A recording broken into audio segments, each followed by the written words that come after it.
सुरू केले असतील तर ते माळी समाजाने केले. क्रांतिकारी निर्णय या देशात पहिले कोणी घेतले असतील तर ते महात्मा ज्योतिराव फुलेंनी घेतलेले आहेत. या देशाला मानवाधिकार कोणी सांगितला असेल, माणसात माणूस शोधण्याचं काम कोणी केलं असेल या देशात तर महात्मा ज्योतिराव फुलेंनी केले. पहिले महात्मा म्हणून ते प्रसिद्ध झाले. मी त्या महात्मा ज्योतिराव फुलेंचा वारस. महात्मा ज्योतिराव फुले कोण्या एका जातीचे नाहीत, कोण्या एका धर्माचे नाहीत, मानवतेसाठी काम करणारे महात्मा ज्योतिराव फुले. पण त्या महात्मा ज्योतिराव फुलेचा वारस म्हणून जन्माला आलो आणि म्हणून त्यांचं विचार, त्यांचे कार्य पुढे नेण्याची जबाबदारी इतर समाजापेक्षा माझी जास्त आहे. आणि म्हणून आम्ही क्रांतिकारी हे निर्णय घेतले. वधूवर परिचय मेळाव्यासारखे मेळावे आता संपूर्ण महाराष्ट्रभर होत आहेत. सुरुवातीच्या काळात खडकी, शेगाव, जळगाव अशा ठिकाणी व्हायचे. आता महाराष्ट्रभर होत आहेत, नागपूरपर्यंत, मुंबईपर्यंत. आणि तुकाराम भाऊन सांगितलं बांधवापर्यंत पोहोचलेलो नाही, म्हणून अजूनही मेळावे झाले तर काही हरकत नाही. 100% समाजाच्या नोंदी या वधूवर परिचय ज्या दिवशी होतील त्या दिवशी या वधूवर परिचय मेळाव्याची गरज संपेल. आणि म्हणून विविध समाजातील संघटना असो, प्रकाश भाऊ दाते साहेब, तिथं आपल्या सर्वांना विनंती करतो की स्वागत करावं, त्यांना उत्साहित करावं, त्यांना प्रोत्साहन द्यावं की ते या समाजात महाराष्ट्रात शेवटच्या घटकापर्यंत पोहोचले पाहिजे. वधूवर परिचय मेळाव्याची संकल्पना ही विवाह संस्थेचं हे नवीन स्वरूप आहे. आम्ही जेव्हा मुलं मुली लग्नासाठी आल्या की फिरायचो गावोगावी, बाकी मंडळी, मुलाचे वडील, मामा, बाकी मंडळी, आणि भरपूर गावी जाऊन एखादी मुलगी किंवा मुलगा पसंत आला, योग आला तर त्याला वेळ आणि पैसा भरपूर मोठ्या प्रमाणात खर्च व्हायचा. तो वेळ आणि पैसा वाचवण्यासाठीच हे वधूवर परिचय मेळाव्याचं आयोजन असते. तो वेळ आणि पैसा कमी लागावा, त्याची बचत व्हावी आणि जास्तीत जास्त एकाच ठिकाणी आम्हाला पसंतीसाठी वर आणि वधू उपलब्ध व्हावे, त्या अनुषंगाने हे नियोजन असते. तोला पाहिजे. आपल्या पाल्यांकडे आपण उगाच दुराग्रह करता कामा नये. आता जी लग्नाच्या पद्धती होत आहेत त्या खूपच लेंदी होत आहेत. 4-4, 3-3 दिवसाचे लग्न होतात.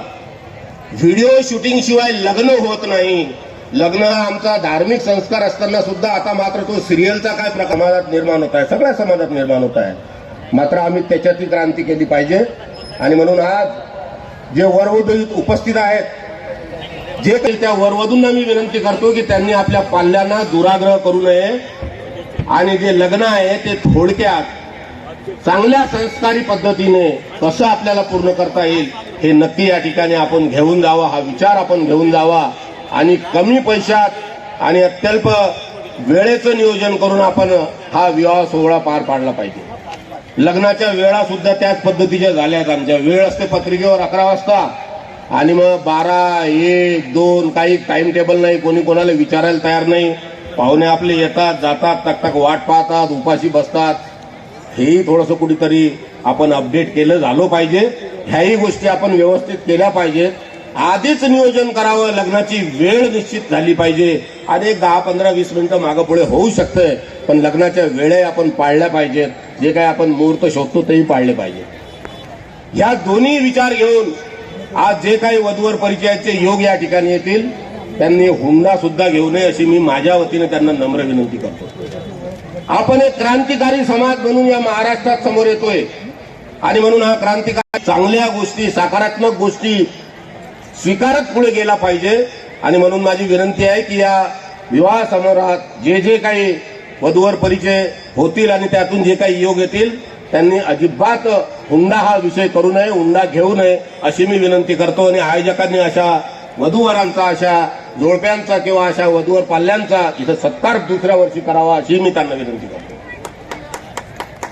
काळेसर अत्यंत मार्गदर्शनात कोणतंही काम सुरू करणं सोपं असते, पण ते सतत टिकवणं आणि सतत ठेवणं हे फार कठीण असते. मात्र आमचे मामा आपण यशस्वी झाले. आपली इच्छाशक्ती आहे की आज या खडकीचा वधूवर परिचय मेळावा दिवसेंदिवस मोठा होतोय, वाढतो. आणि म्हणून सर्वांना आयोजकांना पुन्हा सगळ्यांना शुभेच्छा देतो. आणि इथं उपस्थित वधू आणि वरांना ह्या ठिकाणी विशेषतः वधू आणि त्यांच्या पाल्यांना एक विनंती करतो. वधू किंवा पाल्यांना असं वाटते की आपला जो वर असावा, म्हणजे आता अशी परिस्थिती आली की बार्शी टाकळीला नोकरीवाले यांना परमिशन असते अशी परिस्थिती आली. तर त्यामुळे आपल्या ज्या अपेक्षा असतात ह्या अपेक्षा आपण थोड्या आपली हिंमत पक्की ठेवावी. ह्या अपेक्षा आपल्या ज्या आहेत ह्या थोड्या नोकरीचाच असावा किंवा सगळ्या सोयीयुक्त असावा अशा पद्धतीच्या अपेक्षा आपण याच वयात ठेवू नये. आपल्या संसारात आपण पुढे ह्या सगळ्या गोष्टी ह्या प्रगत्या करू शकतो. जर एखादा युवक कर्तृत्ववान असेल, निर्व्यसनी असेल तर आयुष्यभर त्याच्यासोबत आपण ह्या सगळ्या बाकीच्या गोष्टी मिळवू शकतो. सगळी आर्थिक सुरक्षितताही मिळवू शकतो भविष्यात. आणि म्हणून आपण आपल्या अपेक्षा थोड्याशा कंट्रोलमध्ये ठेवाव्या किंवा एक समयोग अनुरूप अशा अपेक्षा आपण ठेवाव्या अशी सर्वांना विनंती करतो. एक